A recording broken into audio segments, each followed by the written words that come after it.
Peace and love. Welcome back to the Hope Helping Our People Elevate YouTube channel, and thank you for joining me today. As we approach the holiday season, a time of season associates with joy, family, and giving, it's important to take a moment to reflect on the darker truths buried within our history. In today's video, we're uncovering a chilling and often untold story: how Black slaves were exchanged as Christmas gifts during slavery.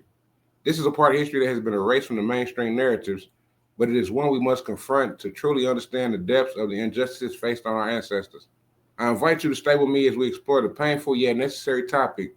Together, let's honor the resilience of those who endured and ensure that the stories of those are not forgotten. So without holding y'all, we're going to dive straight into it. Peace and love, family. On behalf of Akuno Senko for Bay, you know what I'm saying? Jay, where you at? We're trying to help our people elevate. Hope. H-O-P-E. We're giving them hope. We doing what we gotta do, you know. Every day, one step at a time, man. We gonna make it happen. Helping our people elevate. Yeah.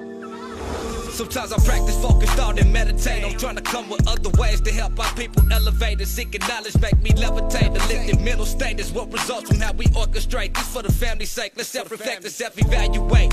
And every day, make sure the steps you take, you calculate. Receive a master's fate. I know I can't exist without the hate, but that's okay. I balance that with higher self today. Success is on this way, and after that, my flesh can pass away.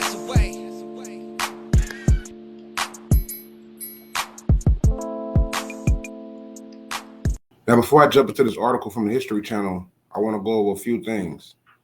And I want you to look this up yourself, because I don't want y'all to just say I'm just reading out or just saying stuff or just making stuff up. But yes, Black slave families were traded as Christmas gifts in the United States. Some slave masters and mistresses would give enslaved people as gifts to their children and family members. For example, Lewis Hughes, who escaped slavery, wrote in his autobiography that he was given to his master's wife as a Christmas gift. And I want to talk about how Christmas was experienced by enslaved people or by the ancestors, how some of them were used as gifts. Enslaved children played games called catching Christmas gifts with their slaveholders. The first to demand a gift won, and they might receive candy or a toy or a few days off. Adults received gifts like tobacco, new clothing, or extra food, the food that the ancestors ate. Enslaved people might have a special Christmas dinner with fresh meat, fruits, and baked goods. The resistance.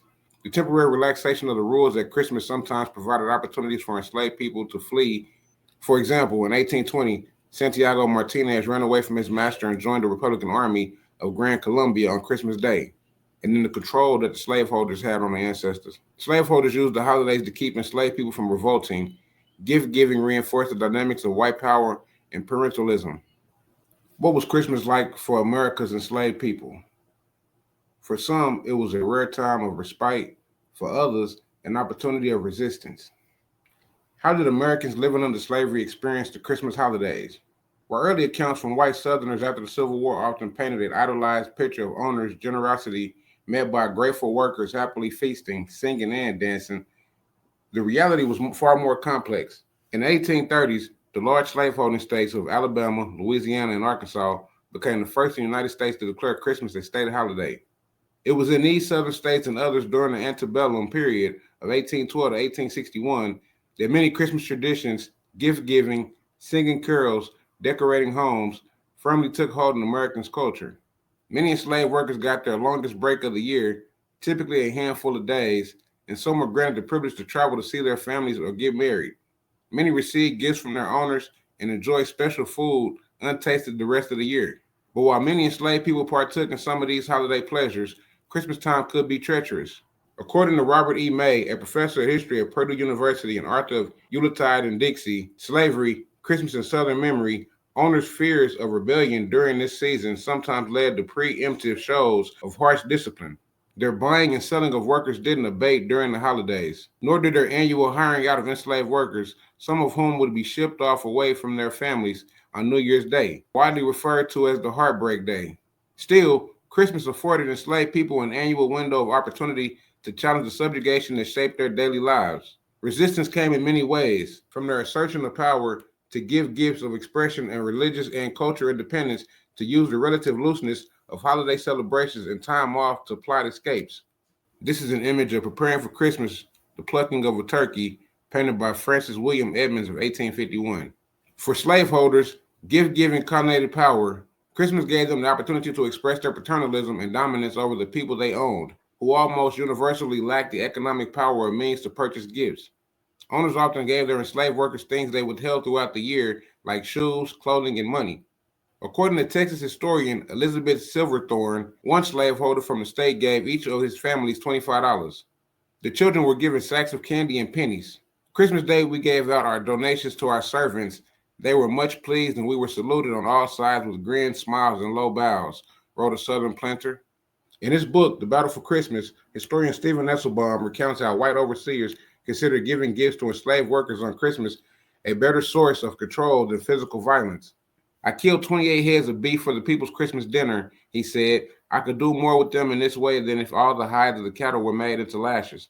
Enslaved people rarely made reciprocal gifts to their owners, according to historians Sean Bigham and Robert E. May. Fleeting displays of economic equality would have controverted the enslaved workers' prescribed role of childlike dependency. Even when they played a common holiday game with their owners, were the first person who could surprise the other by saying Christmas gifts received a present. They were not expected to give gifts when they lost. In some instances, the enslaved people did reciprocate with gifts to their master when they lost in the game. On one plantation in the Low Country, South Carolina, some enslaved workers gave their owners eggs wrapped in handkerchiefs. Yet overall, the one-sided nature of gift-giving between slaveholders and those who were enslaved reinforced the dynamics of white power and parentalism. Christmas vacation and freedom.